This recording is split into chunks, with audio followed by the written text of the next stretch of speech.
ഓം നമോ ഭഗവതേ വാസുദേവായ. ശ്രീമദ്നാരായണീയം ദശകം 2. ഭഗവത് സ്വരൂപ മാധുര്യവും ഭക്തിമഹത്വവും. സൂര്യസ്പർദ്ധികിരീടമൂർധ്വതിലകപ്രോദ്ഭാസിഫാലാന്തരം കാരുണ്യാകുലനേത്രം ആർദ്രഹസിതോല്ലാസം സുനാസാപുടം ഗണ്ഡോദ്യന്മകരാഭകുണ്ടലയുഗം കണ്ടോജ്വലത്കൗസ്തുഭം ത്വദ്രൂപം വനമാല്യഹാരപടല ശ്രീവത്സദീപ്രം ഭജേ. കേയൂരാംഗദകങ്കണോത്തമമഹാരത്നാങ്കുലീയാങ്കിത ശ്രീമദ്ബാഹുചതുഷ്കസംഗദഗദാ ശങ്കാരി പങ്കേരുഹാം കാഞ്ചിത് കാഞ്ചന കാഞ്ചിലാഞ്ചിതലസത് പീതാംബരാലംബിനീം ആലംബേ വിമലാംബുജദ്യുതിപദാം മൂർത്തിം തവാർത്തിച്ഛിതം.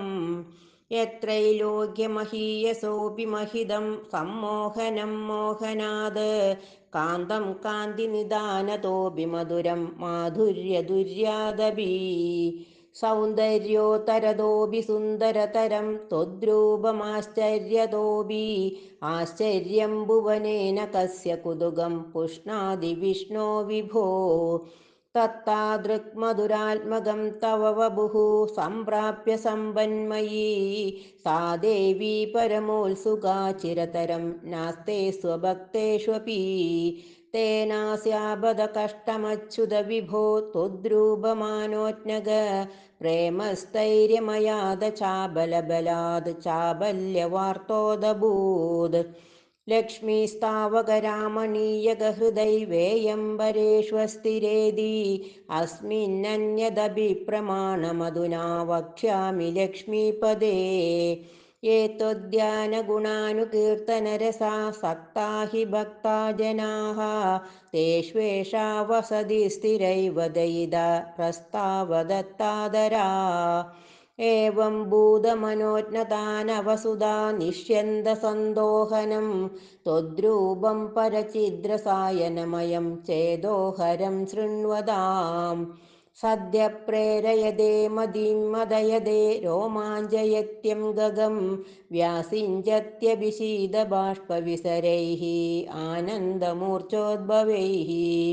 एवं भूतदया हि भक्त्यभिहितो योगः स योगद्वयाद् कर्मज्ञानमयाद्वृषोत्तमधरो योगीश्वरैर्गीयते.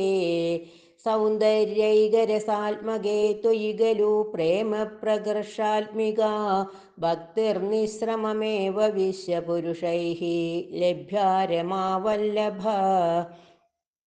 निष्कामं नियतस्वधर्मचरणं यत्कर्मयोगाभिधं तद्दूरेत्यफलं यदौपनिषद् ज्ञानोपलभ्यं पुनः.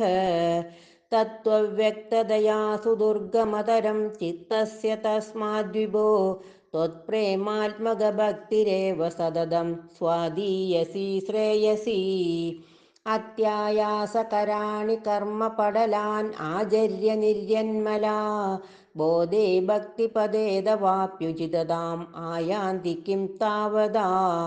क्लिष्ट्वा तर्कपदे परं तव वपुः ब्रह्माख्यमन्ये पुनः चित्तार्द्रत्वमृदे विजिन्त्य बहुभिः सिद्ध्यन्ति जन्मान्तरैः.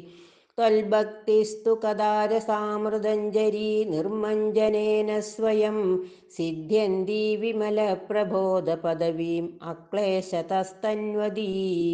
सद्यः सिद्धिकरी जयत्यै विभो सैवास्तु मे त्वत्पद प्रेमप्रौढिरसार्द्रता द्रुततरं वादालयादीश्वरा.